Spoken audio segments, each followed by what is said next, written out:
இருக்கிற பொண்ணுங்க, கருப்பா கலையா இருக்கிற ஆண்கள். கருப்பா கலையா இருக்கிற ஆண்களை பத்தி சிவப்பா சிலையா இருக்கிற பொண்ணுங்க புரிஞ்சுக்க மாட்டாங்க. ஆனா சிவப்பா சிலையா இருக்கிற பொண்ணுங்களை பத்தி கருப்பா கலையா இருக்கிற ஆண்கள் புரிஞ்சுக்குவாங்க. முன்னாடி எல்லாம் பொண்ணுங்க எந்திரிச்சு வாசு தெளிச்சு கோலம் போட்டாங்க. ஆனா இப்ப இருக்க பொண்ணுங்களா அப்படியா இருக்காங்க? நம்ம ஆண்கள் கோலம் போட்டு அவசர அவசரமா டிஃபன் செஞ்சு அவசர அவசரமா ஆபீஸ் போயிட்டு வந்து வீட்டுல உட்காந்து சூடா ஒரு கப் காபி போட்டு குடின்னு கேட்டா நீ ஏன் போட்டுக்கடான்னு சொல்றா. இப்படிப்பட்ட பெண்களுக்கு தான் போட்டு போடணும்னு சொல்றேன். கரெக்டா சொன்னமா. இப்ப எந்த பொம்பளை புள்ள கோலம் போட்டுக்கிட்டு இருக்குது?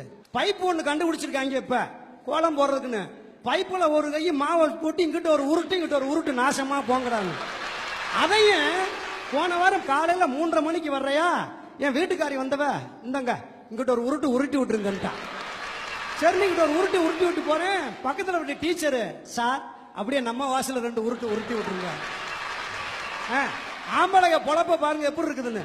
சண்டே அன்னைக்கு ஆண்கள்லாம் ஒண்ணு பேப்பர் படிக்கிற மாதிரி உட்காந்துருக்கணும், இல்ல வராத போனுக்காக வந்த மாதிரி நடிச்சுக்கிட்டு இருக்கணும், இல்ல வேலையே இல்லைன்னா லேப்டாப் எடுத்து நோண்டிக்கிட்டு இருக்கணும், இல்லைன்னா இந்த பொண்டாட்டிகளை வெங்காயம் இறக்கி விட்டுருவாங்க சார் நம்ம ஆண்களை. 6 நாள் நாங்க வேலை பாக்குறோம், ஒரு நாள் இவங்க வேலை பார்த்தா என்ன குறைஞ்சிருவாங்கன்னு கேக்குறேன். ஆனா ஜெலட்டின் குச்சி மாதிரி இருந்துகிட்டு ஓவரா பேசுது இல்ல. அக்காவை பார்த்தா எந்த வேலையும் செய்யறது இல்ல, மாமா தான் எல்லா வேலையும் பாப்பாருன்னு நினைக்கிறேன். எங்க மாமா நல்ல மாமா, அந்த மாமா மாதிரி எல்லாரும் இருக்கணும் தான் வக்காலத்து வாங்க வந்திருக்கேன்.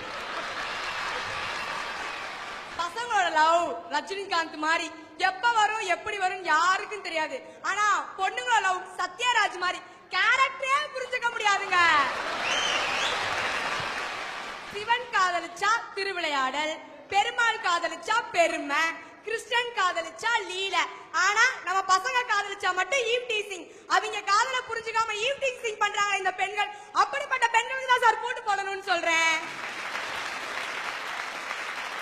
முன்னாடி எல்லாம் பொண்ணுங்க மட்டும்தான் கண்ணகி மாதிரி வாசுகி மாதிரி இருக்குன்னு சொன்னாங்க.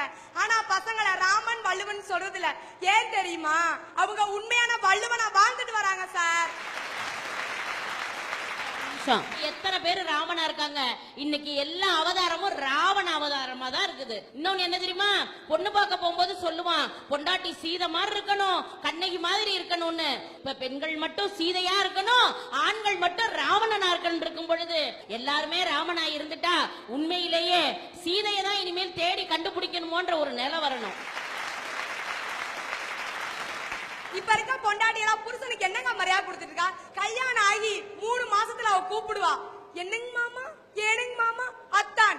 அதே பொண்ணு 3 வருஷத்துக்கு கூப்பிடா, ஏடா சொல்லு என்ன அப்படின்னு கூப்பிடுவா. இதே 30 வருஷத்துக்கு சொல்லுவா, அட என்ன உனக்கு இதே வேலையா, வேலையை பார்த்துட்டு போ, அட சனியனே அப்படின்னா அவன் 60 வருஷத்தை கடந்துட்டான்னு அர்த்தம். இப்ப சொல்லுங்க நீங்க எந்த வருஷத்துல இருக்கு நீங்களே தெரிஞ்சுக்கங்க. கல்யாணம் ஆனதுல இருந்து சாகர வரையில ஆண்கள் ஒழுங்கா யோக்கியமா அவளுக்குன்னே இருக்கணும். அது அழகா கண்ணதாசன் சொல்லுவாரு, இளமையிலே காதல் வரும் எதுவரையில் கூட வரும், இளமையிலே காதல் வரும் எதுவரையில் கூட வரும், முழுமை பெற்ற காதல் எல்லாம் முதுமை வரை ஓடி வரும். ஒரு பெண்ணை திருமணம் செஞ்ச காலத்தில இருந்து சாகர வரையிலும் அந்த கணவன் ஒரே மாதிரி பெண் எப்படி இருக்காளோ அதே மாதிரி இருந்தா அவ டா போட்டு கூப்பிட மாட்டா. கூப்பிட வைக்கிறது ஆண்கள்னு சொல்ல வரேன்டி மகளே. ஒரு ஆண் நிறைய தியாகம் பண்றான், ஒரு அக்காவுக்கு தம்பியா நிறைய தியாகம் பண்றான், ஒரு அண்ணனா தங்கச்சிக்கு நிறைய தியாகம் பண்றான், ஒரு பொண்டாட்டிக்கு ஒரு கணவர் நிறைய தியாகம் பண்றான், ஒரு அப்பாவா ஒரு பொண்ணுக்கு நிறைய தியாகம் பண்றான். இவ்வளவுத்தையும் தியாகம் செஞ்சு வாழ்றவங்க தான் சார் ஆண்கள். தியாகத்தின் மறு உருவம் ஆண்கள். இப்படிப்பட்ட ஆண்களை மதிக்காத பெண்களுக்கு தான் பூட்டு போடணும்.